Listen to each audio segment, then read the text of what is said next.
தொடங்கும் சிபிஎஸ்இ 10ஆம் வகுப்பு பொதுத் தேர்வுக்கு இன்னும் மாணவர்களுக்கு ஹால் டிக்கெட் வரவில்லை என புகார் எழுந்திருக்கிறது. இது குறித்து ஒரு மாணவி பேட்டியளித்திருக்கிறார். அதனை நேரலையில் பார்க்கலாம். நான் 10th ஸ்டூடெண்ட்டு. எங்களுக்கு எக்ஸாம் பப்ளிக் எக்ஸாமுக்காக எல்லாம் ப்ரிப்பேர்லாம் பண்ணாங்க ஸ்கூலில்.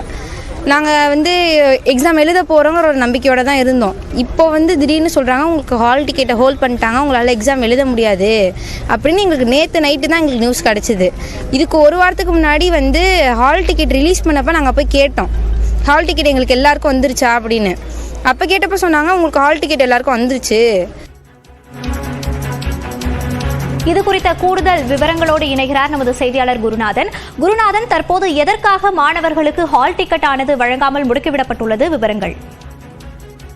அதாவது தஞ்சாவூர் மாவட்டம் பட்டுக்கோட்டை அருகே நடுவிக்காடுங்கிற கிராமத்துல தனியார் பள்ளி செயல்பட்டு வருகிறது.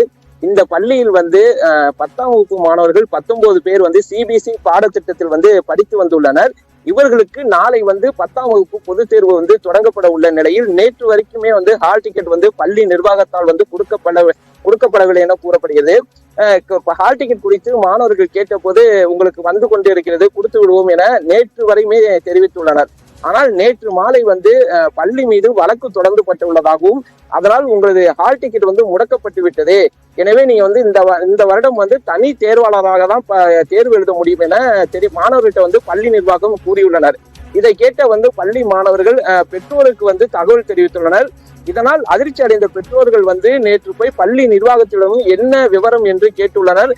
அப்போதுதான் இந்த பள்ளிக்கு சிபிஎஸ்இ பாடத்திட்டத்திற்கான அங்கீகாரம் இதுவரை கிடைக்கவில்லை எனவும் இதனால் ஹால் டிக்கெட் வழங்கப்படவில்லை என்ற தகவலே பெற்றோர்களுக்கு நேற்றுதான் தெரிய வந்துள்ளது. இதனால் நாளை தேர்வை வைத்துக் கொண்டு இதுவரையும் ஹால் டிக்கெட் கிடைக்காமல் பள்ளி மாணவர்களும் பெற்றோர்களும் மாவட்ட ஆட்சியர் அலுவலகத்தில் காலை முதலே காத்து கிடக்கின்றனர்.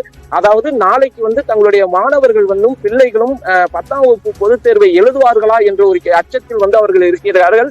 நாளை தேர்வை வைத்துக் கொண்டு மாணவர்கள் இன்று படிக்க வேண்டிய சூழலில் மாணவர்களுடன் பெற்றோர்கள் உட்கார்ந்துருக்காங்க. பள்ளி நிர்வாகம் நேற்று ஹால் டிக்கெட் கொடுக்காம உங்கள்கிட்ட என்ன சொன்னாங்க, நீங்க போய் கேட்டதுக்கு என்ன அவங்க சொன்னாங்க?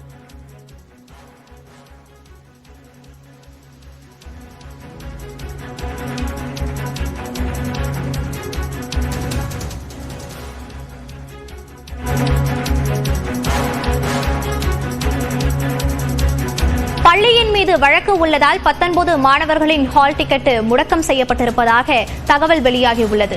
போட்டிருக்காங்க. அதனால ஹால் டிக்கெட் ஹோல்டு பண்ணி வச்சிருக்காங்க. உங்க பசங்க ஸ்கூல் மூலமா எழுத முடியாது, பிரைவேட்டா தான் எழுத முடியும் அப்படின்னு சொல்லி சொன்னாங்க.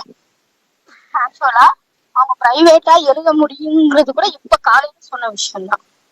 உள்ள எழுத முடியாது, இந்த வருஷம் முடிஞ்சு போச்சு அப்படிதான் எங்களுக்கு தெரியப்படுத்த.